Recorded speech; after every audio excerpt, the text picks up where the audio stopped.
Andrew Carnegie slides the ink blotter away. He pushes the contract document across the table toward his assistant.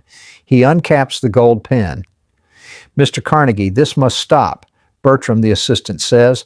"The legal team urges postponement. This transfer is $350,000. This is 90% of your personal capital." "The value is known, Bertram," Carnegie replies, his voice level. "The action is necessary. The purpose is execution." Henry Phipps, his partner, enters the room. He places a sealed telegram next to the contract. "Andrew, the financiers are already reacting. They demand assurance you maintain sufficient capital reserve. They read this transfer as instability." Carnegie looks up. "They mistake the motive.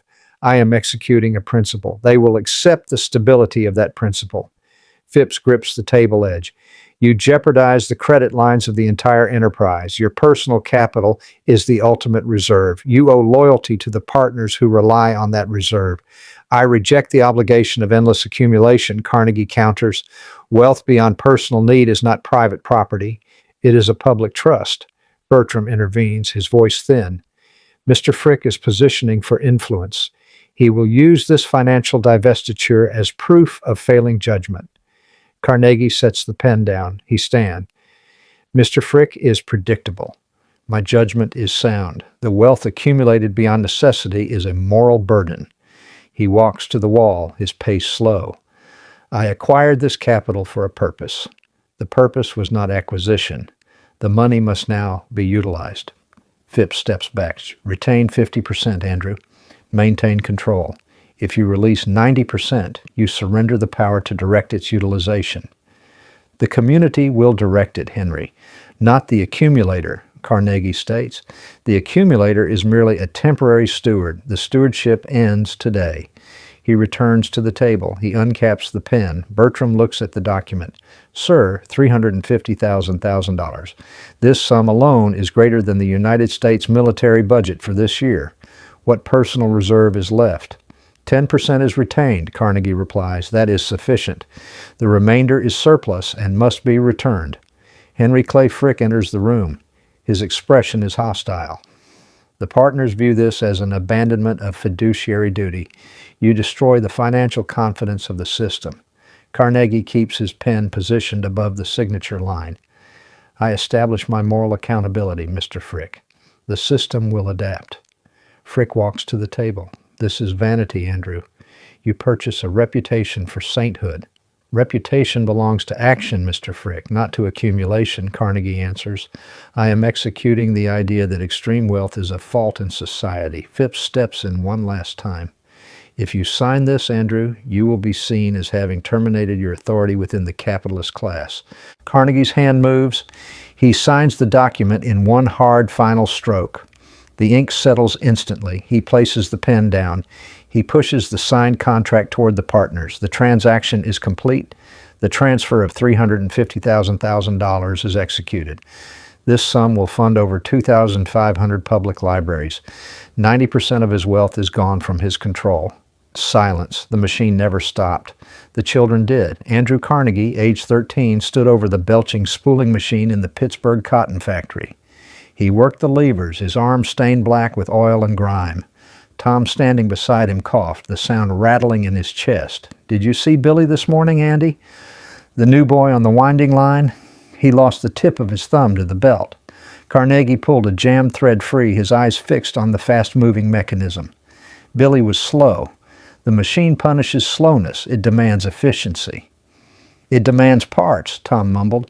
12 hours a day, 6 days a week, $3 a week pay. We're working ourselves to pieces for bread." Mr. Forbes, the Scottish foreman, strode past, his boots crunching on the dusty floor. He stopped abruptly next to Carnegie's station. Forbes's face was lined, his left hand missing 2 knuckles from an old factory accident. "Boy, that spool's running too fast," Forbes demanded, his voice flat and hard. "You will snap the cotton." "Do you think the thread is free of cost?"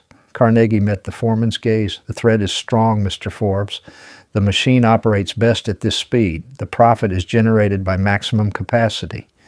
Forbes grabbed Carnegie's shoulder, his damaged hand gripping hard. "You are paid to obey the schedule. Boy, you are a factory hand.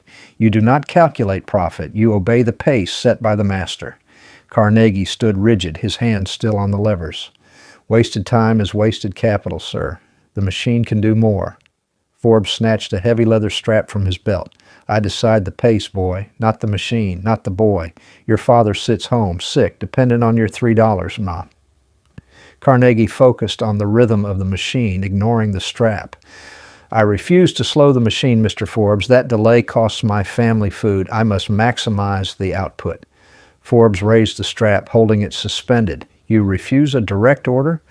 I refuse the waste, Carnegie stated, his young voice tight. He knew the cost of defiance, but the cold mathematics of the machine was clearer than the foreman's anger. Forbes lowered the strap slowly. A flicker of something, recognition perhaps, or bitter memory crossed his face. I started on these floors, boy. I talked of efficiency once. This place breaks the ambitious ones first. The line outside is filled with replacements who will work the pace I set. Carnegie looked down at his own hands, scraped and permanently stained with machine oil. They may replace the hand, Mr. Forbes, but they will not replace the mind that can command the machine. Forbes took a challenging step back. You are ambitious, Andy, but ambition will leave you bleeding on the floor.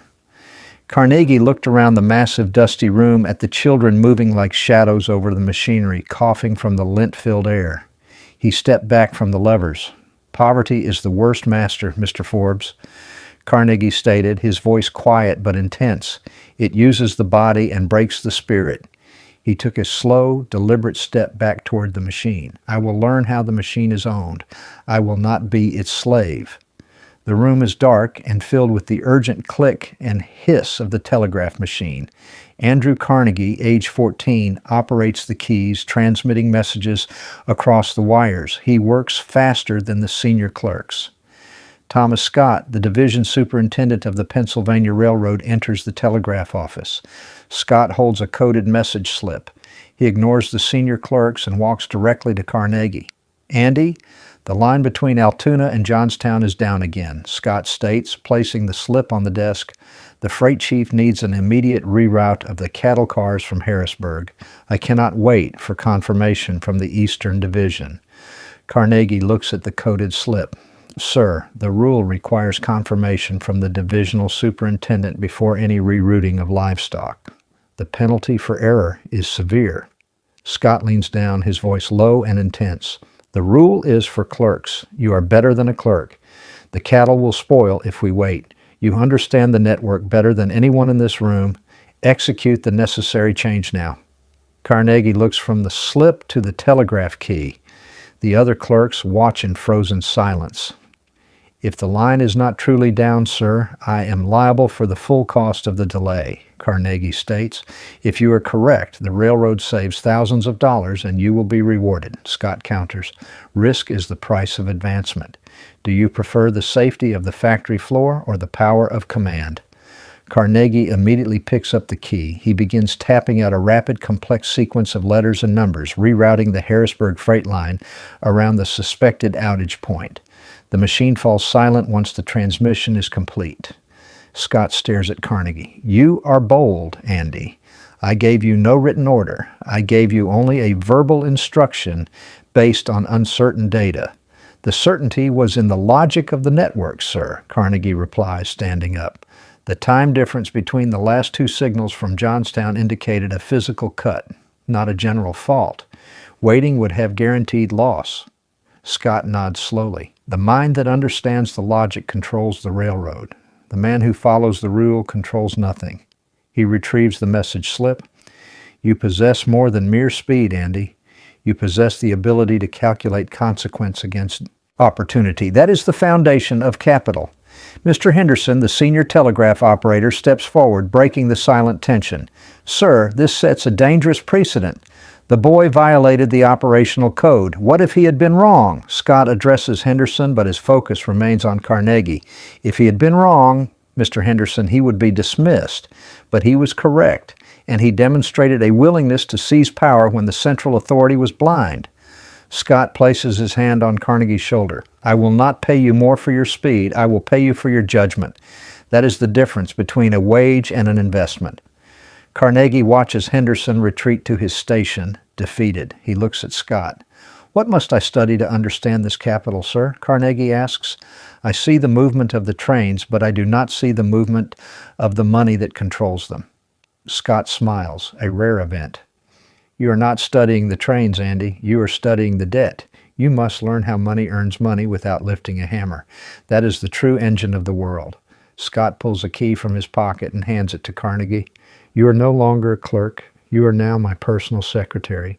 You will attend all executive meetings. You will study every ledger I possess. Carnegie takes the key, his fingers tight around the cold metal.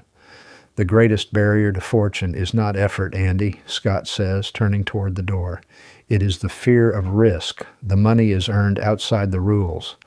Thomas Scott pushes a heavy leather-bound ledger across the conference table toward Andrew Carnegie, the papers filled with meticulous accounting. Read the final entry, Andy, Scott states, his voice low and formal. The consolidated valuation of your assets separate from the railroad's capital is complete. Carnegie grips the edge of the ledger. He turns to the summary page. He scans the numbers, his finger stopping at the total. $1 million, Carnegie confirms. His voice holds no inflection. Henry Phipps, standing nearby, claps his hands once sharp and loud. $1 million, Andrew. You are 30 years old. You have accomplished the impossible goal we set in the telegraph office. The arithmetic is confirmed, Carnegie states. He closes the ledger. Scott leans back in his chair. Feel it, Andy. That sum represents absolute security. This number separates the masters of finance from the perpetual workers. It is protection against poverty for 10 generations. Carnegie pushes the ledger back toward Scott. I feel the arithmetic, sir. I do not feel the change. What change did you expect? Phipps asks, surprised. Did you expect a visible elevation of status? You are now a millionaire. I expected escape, Carnegie replies. I expected the profound relief that this figure should bring after the terror of the factory floor. It brings only more demand for acquisition. Scott nods, a flicker of understanding in his eyes. The fear of poverty is replaced by the fear of loss. That is the nature of the game, Andy. This million must immediately be invested to secure the next 10 million. But to what end, sir? Carnegie asks. The goal of basic survival was met years ago. This new accumulation seems to serve only the act of accumulation itself. The purpose is lost, Phipps argues immediately. The purpose is survival within the system, Andrew. You have won the first hand.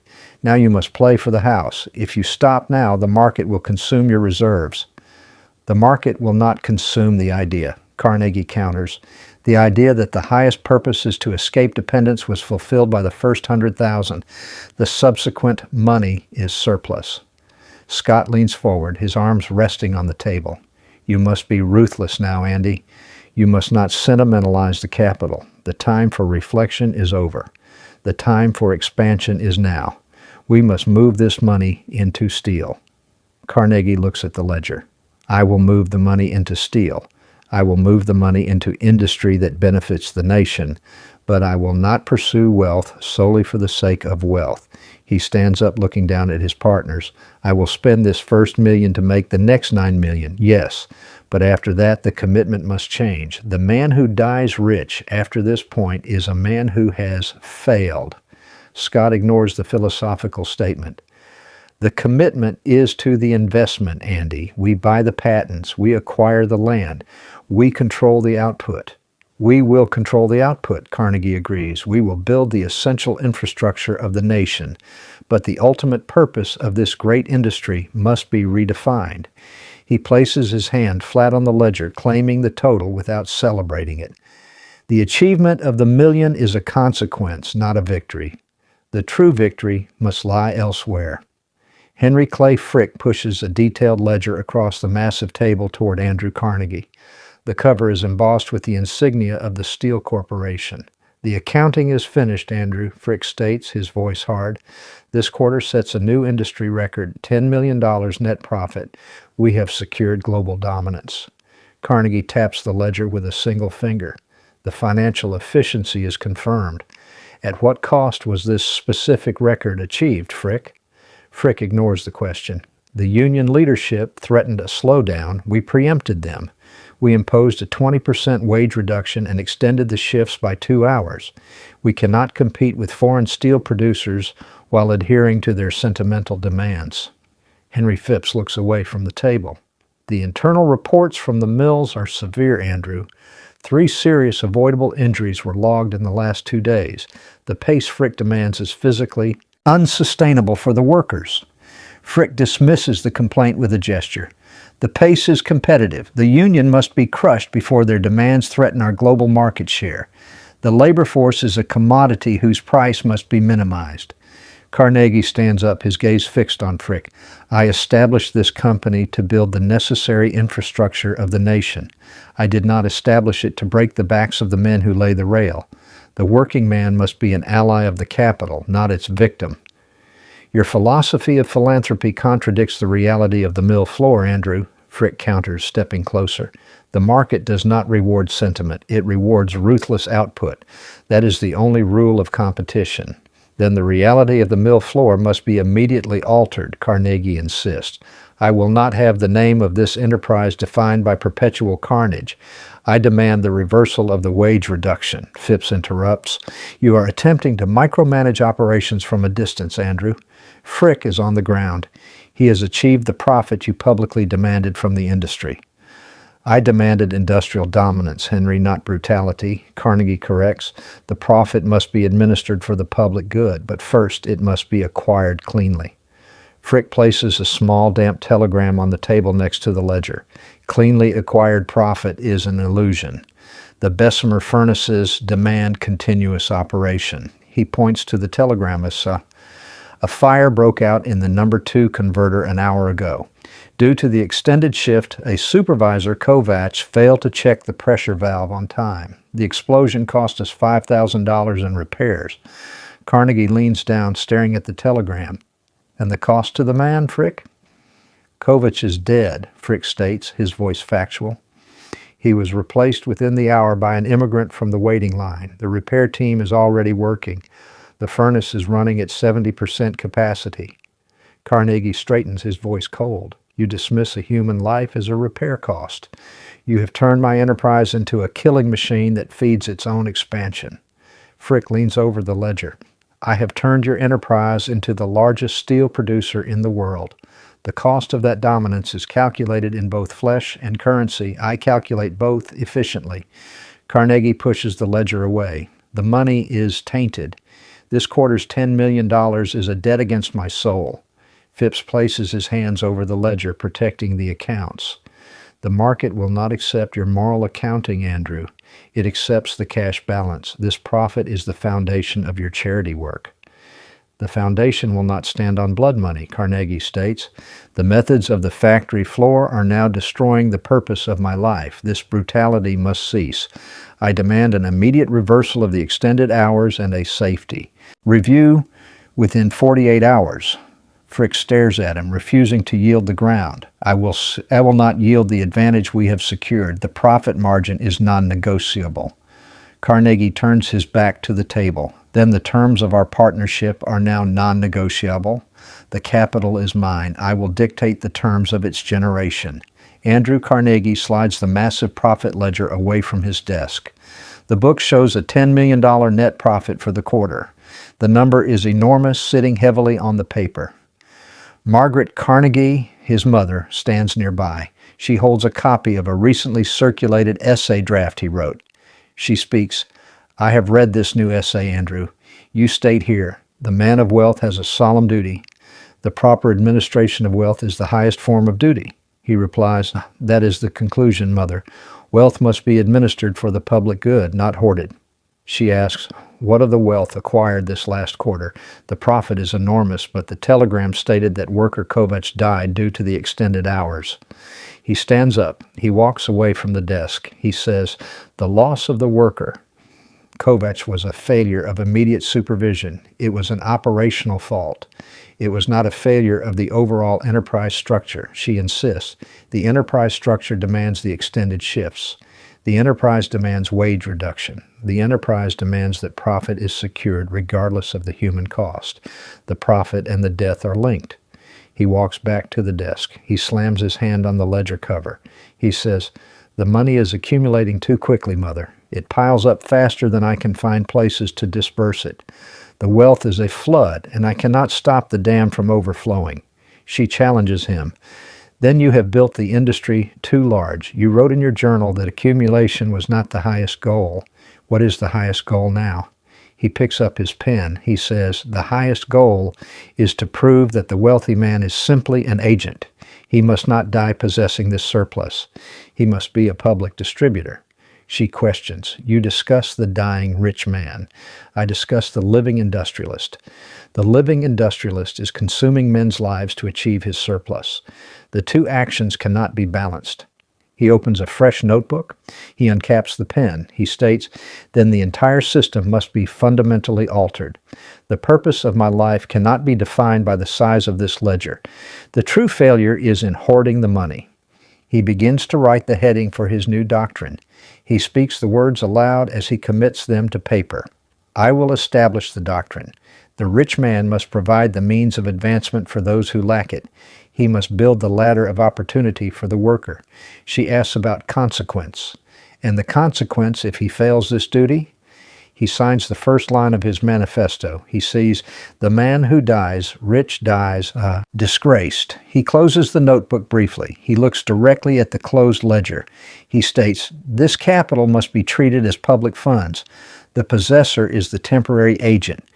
This agency carries the heaviest obligation. The money must not be passed down. He continues writing. He declares to leave vast fortunes to children is an injudicious encouragement of sloth. It is a curse upon the recipient. He looks up from the pages. He says, the accumulation has reached its peak. The moral necessity is now release. The money is committed to the community's betterment. He gathers the manuscript pages into a stack. He commands that the principle is fixed. I will publish the gospel. The corporate boardroom is quiet. Andrew Carnegie stands at the head of the long table. Henry Phipps and Henry Clay Frick sit opposite him. A copy of Carnegie's essay, The Gospel of Wealth, sits on the table between them. Carnegie speaks first. The essay is now published. The principle is non-negotiable. I will begin the immediate transfer of the vast majority of my holdings into public trusts. Frick slams his hand on the table. You made this public without consulting the partners. You are compromising the valuation of the entire corporation. The value of the corporation is secure, Frick. The value of my personal morality is what is at stake, Carnegie counters. The surplus must be distributed. I have resolved to give away 90% of my wealth. Phipps leans forward, his voice a strained whisper. 90%? That is financial madness, Andrew. The money is leverage. You need that capital to control the trusts and influence future legislation. Leverage over what, Henry? Over the public I am attempting to serve? Carnegie asks. The power of the money must now be used to build libraries and universities, not to control senators. Frick points to the essay. You write about the obligation of the rich man to administer his fortune, but you are ceding control entirely. You are dumping the money into faceless boards. I am establishing a system that operates beyond my personal mortality, Frick, Carnegie explains. If I retain control, the distribution stops when I die. The money must be given away during my lifetime, establishing a permanent self-sustaining mechanism. Phipps argues, we need that capital. We face increased labor pressure. We need the ability to buy out competitors quickly. You are removing the financial security blanket from this operation. Carnegie walks to the end of the table. The capital base of the corporation is sufficient. My personal reserve is not a corporate slush fund. It is a debt owed to the public. Frick stands up. This is a betrayal of the partners.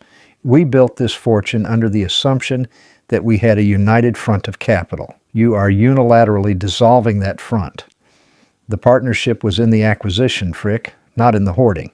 Carnegie says, his voice rising slightly, the moral pressure from the bloodshed at the mills is now absolute. I cannot continue to profit from those shifts and retain the resulting money. Phipps asks, desperate, what is your final number?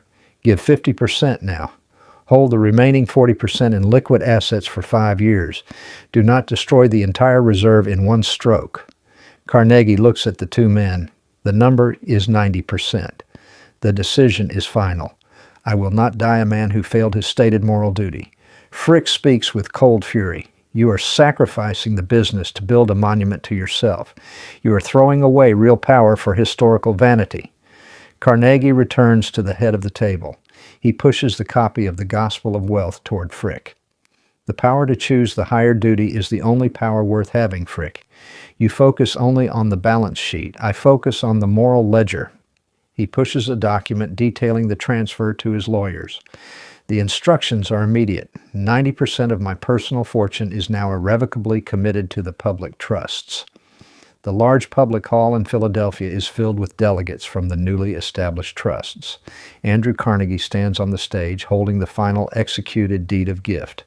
Henry Phipps walks quickly up the steps to the stage carrying a heavy ledger. Andrew, the panic is real. Your personal reputation is being attacked by every newspaper in New York. They call this a financial flight, not philanthropy. Carnegie taps the deed of gift. The press is concerned with profit, Henry. I am concerned with principle. The transfer is legally complete. Phipps opens the ledger to a summary page. You have retained 10%, Andrew. That is $50 million. The trusts are established. Why not simply retire now and avoid this final public confrontation? I must state the final moral thesis for the record, Henry, Carnegie says. He walks to the podium. The public must understand the absolute gravity of the responsibility I have avoided. Henry Clay Frick walks onto the stage from the side entrance. He stands rigidly away from Carnegie. You are making a public spectacle, Andrew. You have divested the money. You have achieved your fame. Now show some dignity.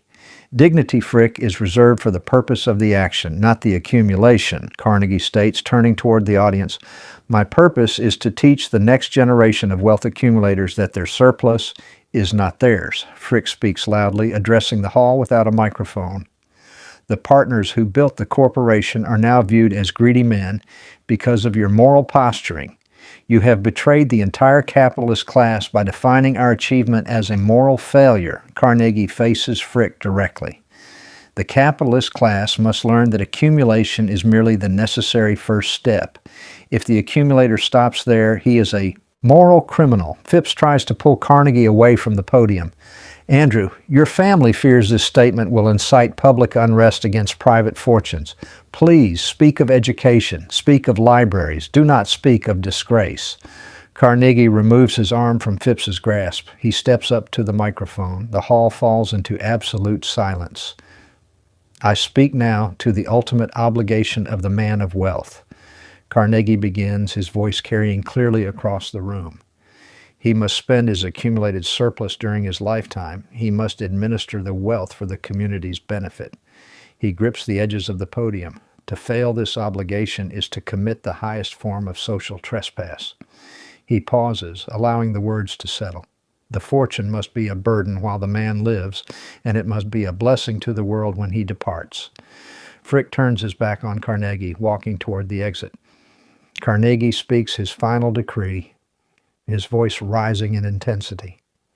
There is only one verdict for the man who chooses to hoard his wealth, who chooses to accumulate and die with vast, undistributed surplus. He raises the final deed of gift above his head. The man who dies rich dies disgraced. Carnegie steps away from the podium. The deed of gift drops onto the surface of the wood.